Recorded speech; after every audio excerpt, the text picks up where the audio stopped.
Hello and welcome.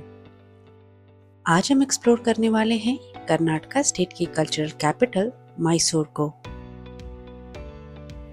Mysore जो मशहूर है अपनी शानदार सिल्क साड़ियों के लिए, अपनी रॉयल हेरिटेज के लिए, अपनी लाजवाब मैसूर पाक के लिए, खूबसूरत सैंडलवुड प्रोडक्ट्स के लिए और हर साल मनाए जाने वाले दशहरा फेस्टिवल के लिए।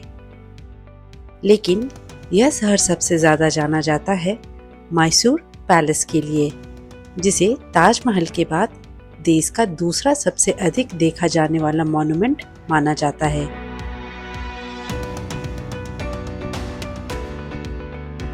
इस वीडियो में हम आपको लेकर चलेंगे मैसूर की एक दिन की खास सैर पर।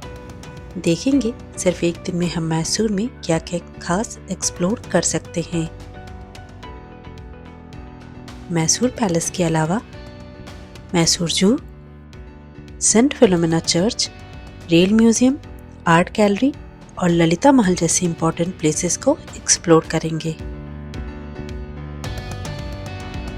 तो चलिए हमारे साथ एक यादगार सफर पर।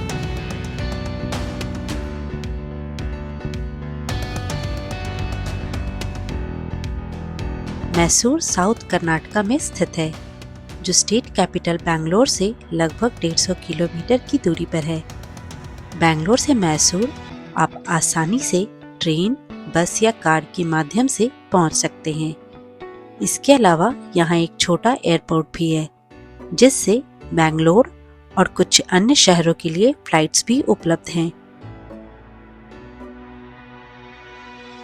हमने बैंगलोर से मैसूर का सफर तेलगप्पा मैसूर एक्सप्रेस ट्रेन से किया।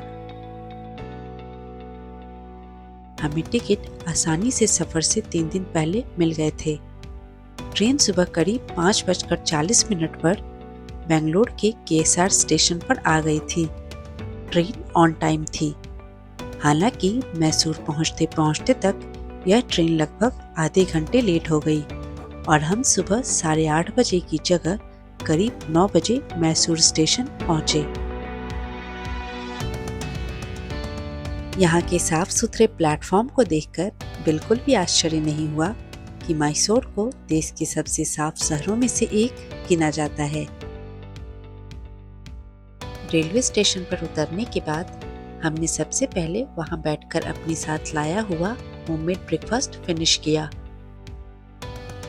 चूंकि हम मैसूर सिर्फ एक दिन की ट्रिप पर आए थे, इसीलिए हमने किसी होटल में ठहरने का प्लान नहीं किया था। अगर आप मैसूर में रुकने का सोच रहे हैं तो यहाँ बजट से लेकर लग्जरी तक कई अच्छे स्टे ऑप्शंस मिल जाते हैं। नाश्ता करने और फ्रेश होने के बाद हम पूरी तरह तैयार थे इस रॉयल सिटी को एक्सप्लोर करने के लिए, जहाँ आज भी रॉयल फैमिली वाडियार्स निवास करती है। स्टेशन से बाहर निकलते ही आपको साफ सुथरा मैसूर शहर दिखाई देता है, जो काफी प्लान्ड वे में डेवलप्ड लगता है। मैसूर शहर का पौराणिक इतिहास भी है। मैसूर शब्द दरअसल महिषासुर या महिषासुरनाउरु से निकला है, जिसका अर्थ है महिषासुर का नगर। पौराणिक मान्यताओं के अनुसार देवी पुराण की एक कथा में कहा गया है कि इस नगर पर डेमन किंग महिषासुर का शासन था। उसी समय देवी पार्वती ने चामुंडेश्वरी रूप में जन्म लिया और मैसूर के पास स्थित चामुंडी हिल पर महिषासुर का वध किया। हमारे आज के प्लान के अनुसार हम सबसे पहले मैसूर पैलेस देखने गए, जिसे अम्बा विलास पैलेस भी कहा जाता है। यह रेलवे स्टेशन से सिर्फ 2.5 से 3 किलोमीटर की दूरी पर है और हम आराम से 5 से 10 मिनट के अंदर वहां पहुंच गए थे। वैसे मैसूर को सिटी ऑफ पैलेसेस भी कहा जाता है, क्योंकि यहाँ सिर्फ 1 या 2 नहीं बल्कि कुल 7 महल हैं। मैसूर पैलेस को छोड़कर बाकी के ज्यादातर महल या तो म्यूजियम में बदल दिए गए हैं या होटल्स में। पैलेस के अंदर जाने से पहले बाहर एक छोटी सी चाय की टपरी पर हमने गर्मा गर्म चाय पी। चाय पीने के बाद हम टिकट काउंटर की ओर बढ़े। वहाँ पहले से ही पैलेस में एंट्री के लिए अच्छी खासी भीड़ लग चुकी थी। टिकट काउंटर पर भी भीड़ थी, लेकिन अगर आप टिकट ऑनलाइन बुक करते हैं तो उस लंबी लाइन से बच सकते हैं। ऑफलाइन काउंटर से ठीक बगल में एक स्कैनर लगा है। वहीं मैंने अपने फ़ोन से QR कोड स्कैन किया और कुछ ही मिनटों में हमारी टिकट बुक हो गई थी। यह प्रोसेस काफ़ी आसान है। टिकट की कीमत भी बहुत ज़्यादा नहीं है। बड़ों के लिए 120 रुपये प्रति व्यक्ति और 6 साल से ऊपर के बच्चों के लिए 70 रुपये है। पैलेस घूमने का समय सुबह 10 बजे से शाम के 5:30 बजे तक का होता है। समय बढ़ने पर यहाँ भीड़ बढ़ती जाती है। साथ ही अगर आपको फोटोग्राफी या वीडियोग्राफी के लिए प्रॉपर कैमरा ले जाना है अंदर, तो उसके लिए आपको एडिशनल प्राइस पे करना होता है। जैसे ही हम अंदर प्रवेश करते हैं, सामने एक बड़ा और ओपन ग्राउंड दिखाई देता है, जिसकी दाईं ओर एक सुंदर सा मंदिर है।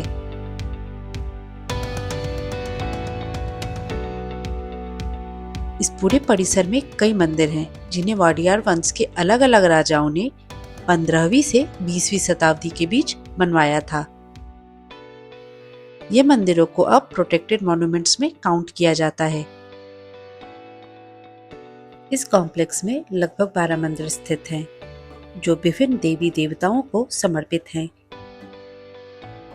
श्री लक्ष्मी नारायण स्वामी मंदिर, जो मैसूर का सबसे पुराना मंदिर माना जाता है, मैसूर पैलेस परिसर के भीतर ही है। मंदिर में दर्शन करने के बाद हम मेन पैलेस की ओर बढ़े, जहां से पैलेस की असली विजिट की शुरुआत होती है। इस पैलेस की करंट बिल्डिंग को ब्रिटिश आर्किटेक्ट हेनरी इरविन ने डिजाइन किया था और इसका कंस्ट्रक्शन 1912 में पूरा हुआ। यह पैलेस इंडो सार्सेनिक आर्किटेक्चर स्टाइल में बना है, जिसमें हिंदू, इस्लामिक और गोथिक आर्किटेक्चर की झलक मिलती है। वर्तमान में इस महल का मैनेजमेंट कर्नाटका गवर्नमेंट द्वारा किया जाता है, जबकि शाही परिवार वाडियार्स आज भी महल के एक हिस्से में निवास करता है। महल के अंदर प्रवेश करने से पहले आपको जूते चप्पल एक निर्धारित काउंटर पर जमा करने होते हैं। वहां आपको एक बैग मिलेगा, जिसमें आप अपने फुटवेयर्स रख सकते हैं। फिर वो बैग काउंटर पर देकर एक टोकन ले लीजिए, जिसकी मदद से आप बाद में अपने फुटवेयर्स वापस ले सकते हैं। फुटवेयर्स जमा करने के बाद हम सीधे लाइन में लग गए, जो धीरे धीरे अंदर की ओर बढ़ रही थी। यह महल मूल रूप से 14वीं शताब्दी में एक वुडन पैलेस हुआ करता था, जो समय के साथ कई बार बिजली गिरने, आग लगने और हमलों के कारण क्षतिग्रस्त भी हुआ। इस कारण अनेक बार इसे रिकंस्ट्रक्ट किया गया और आज जो बिल्डिंग हम देख रहे हैं, उसका कंस्ट्रक्शन 20th सेंचुरी की शुरुआत में ईयर 1912 में कंप्लीट हुआ था। अंदर इंटर करते वक्त एक एंट्रेंस पे 2 ममीफाइड असली हाथियों के सिर दिखाई देते हैं, जिन्हें वाडियार वंश के राजाओं द्वारा कुर्ग के पास के जंगलों में शिकार के दौरान मारा गया था। महल के अंदर दीवारों पर मैसिव ऑयल पेंटिंग्स हैं, जो रॉयल लाइफ, दशहरा सेलिब्रेशंस और हिंदू माइथोलॉजीज के दृश्यों को दर्शाते हैं।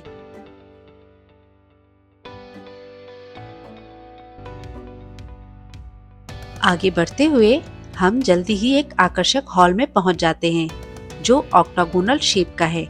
इसकी डोम्ड सीलिंग रंग बिरंगे कांच से बनी हुई है। ये है कल्याण मंटपा, जहां रॉयल वेडिंग्स हुआ करती थी और यहीं शाही परिवार के सभी सेलिब्रेशंस भी आयोजित होते थे। आप इस पैलेस के ग्रैंड और वाइब्रेंट इंटीरियर को देखकर प्रभावित हुए बिना नहीं रह सकते। यह महल बेहतरीन आर्किटेक्चर का नमूना है। खिड़कियों के रंगीन शीशे हों, लकड़ी की नक्काशी, विशाल दरवाजे, छतें, फर्श, गुंबद, जो भी चीज आप देखेंगे, हर चीज बेहद शानदार लगेगी।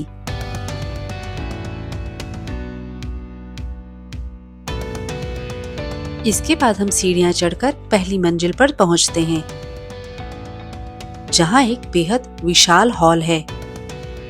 यह कभी पब्लिक दरबार हॉल हुआ करता था। यह हॉल लगभग 137 फीट लंबा और 40 फीट चौड़ा है।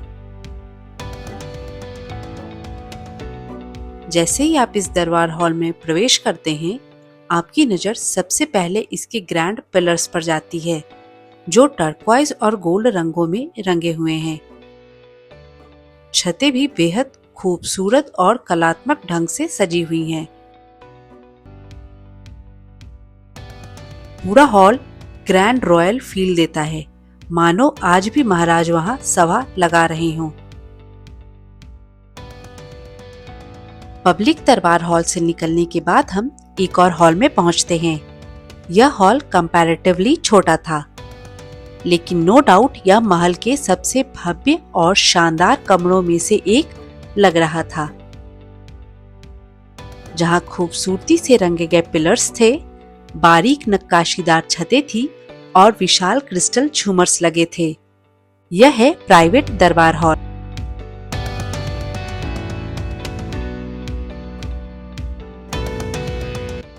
यह महल वास्तव में बेहद ग्रैंड है और इसमें कोई आश्चर्य नहीं कि यह भारत में सबसे अधिक विजिट किए जाने वाले प्लेसेस में से एक है, जिस वजह से आपको यहाँ भारी भीड़ देखने को मिलेगी।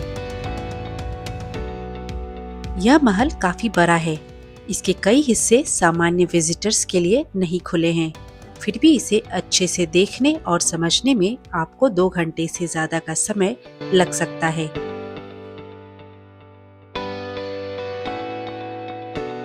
पैलेस कॉम्प्लेक्स के अंदर कुछ शॉप्स भी हैं, साथ ही यहाँ वॉशरूम्स की भी सुविधा है। अगर आप पैलेस एक्सप्लोर करते हुए थक जाते हैं, तो यहाँ बैठकर आइसक्रीम भी एंजॉय कर सकते हैं।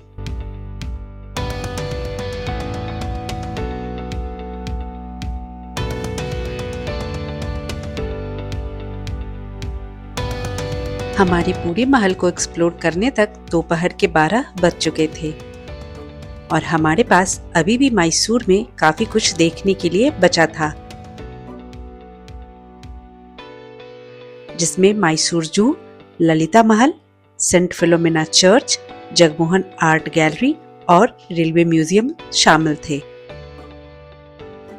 आज का दिन हमारा काफी लंबा होने वाला था, इसीलिए समय का सही मैनेजमेंट बेहद जरूरी था, ताकि हम हर जगह समय पर पहुंच सके। इसलिए हमने इस महल को अलविदा कहा और सीधे मैसूर जू की ओर बढ़ गए। क्योंकि यह वीडियो अब थोड़ा लंबा हो गया है, तो बाकी सभी जगहों के लिए मैं एक दूसरा वीडियो शेयर करूंगी, जो इस वीडियो का कंटिन्यूड पार्ट 2 होगा। आप उस वीडियो को भी जरूर चेक करिए। अगर आपको यह वीडियो अच्छी लगी है तो लाइक जरूर करें और चैनल को सब्सक्राइब करना ना भूलें। Thank you.